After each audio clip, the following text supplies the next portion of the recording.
1038. Aaron, congratulations on the film. I absolutely loved it. I didn't expect it to be so emotional. What were your reactions when you first read the script? When I first read the script, I thought, okay, we know the story. It's a 3.5-minute film. Yeah. I didn't know anything about this inquiry from the National Transportation Safety Board, and sort of placing blame and blaming the heroes, hero to zero. And that really was the tension in the backbone of the movie. I think people are very surprised when they come out of this movie going in saying, okay, we're going to see the plane. And they're very surprised about how it's structured, the script. You're seeing it, the landing in different incarnations. I thought it was emotional too. Seeing the passengers. I mean, we're all air travelers. Yeah. And we've all thought about it. We've all been in turbulence. We've all, seen those engines. How do those stay moving? And, people. In fact, I was talking to Sully last night because we flew over together. His family received 100,000 letters about this from all over the world, and just the heroism and the bravery and the courage that he exuded, even if they were writing outside of air travel, people were so touched by this story in their lives and gave them confidence that it really, it's special. It's also special, I think, because someone like Clint Eastwood is behind it. So he was able to. I didn't expect this to restore my faith in humanity, and this story there you did. Go. That's it right. really did. What's it like for you to walk onto set? Because many of us think of Clint Eastwood as a film god. So you're walking onto set with him and taking direction from him. I feel the same way about him. It was awe-inspiring. I did not take any moment for granted with my time with Clint. I always watched him. I always appreciated him. As a filmmaker myself, I say, okay, how does he deal with this situation? How does he give direction? Where is he going to put us in? How does he direct extras? How does he relate to his crew? I was fascinated by him at all times, and I treasure every moment I spent with him. It was really scary to know that Jeff and Captain Sully, they could have lost their jobs. Their careers were on the line. Have you ever thought, if someone turned around to you tomorrow and said, Aaron, that's it, no more acting, what would that be like for you? Well, it's almost happened to me. You can talk yourself out of a job anytime you want. It's scary.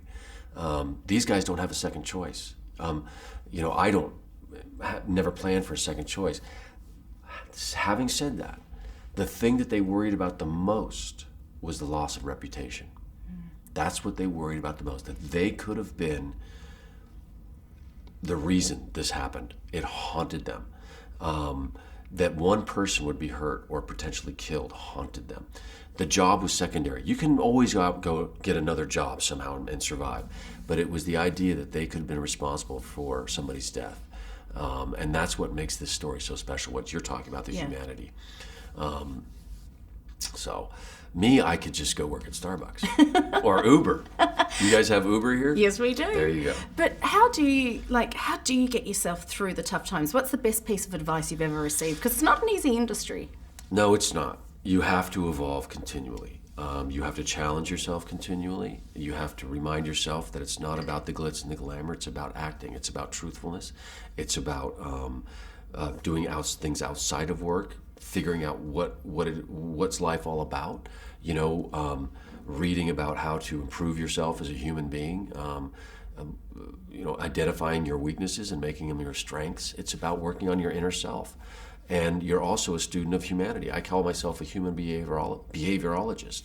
My job is to watch why your legs are crossed and how your hands are, your smile on your face, and why you wore those earrings today, and figure it out so that I can put it in a movie. But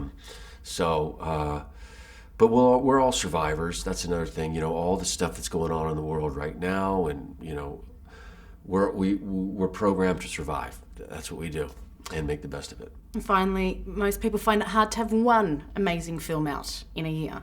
You've gone and got 2. Bleed for this. Cannot wait. I am such a pacifist, but I love boxing movies. Oh, good. What can you tell us about that? It is a boxing movie, but it's much more than Yeah. that. It's a movie about dreams. It's about trusting yourself and believing in yourself when everybody tells you can't do it. Vinny Pazienza, boxer, does it, believes in his dreams. Me as an actor, Nobody told me I should be an actor. I believed in myself, I believed in my dream, and I made it my life. And so that's the greatest thing about these movies, is they instill in us, they give us a chance to dream and fulfill our dreams. Aaron, such a pleasure talking to you, seriously. Thank you so very much. Spin 103.8, #1 for music and entertainment.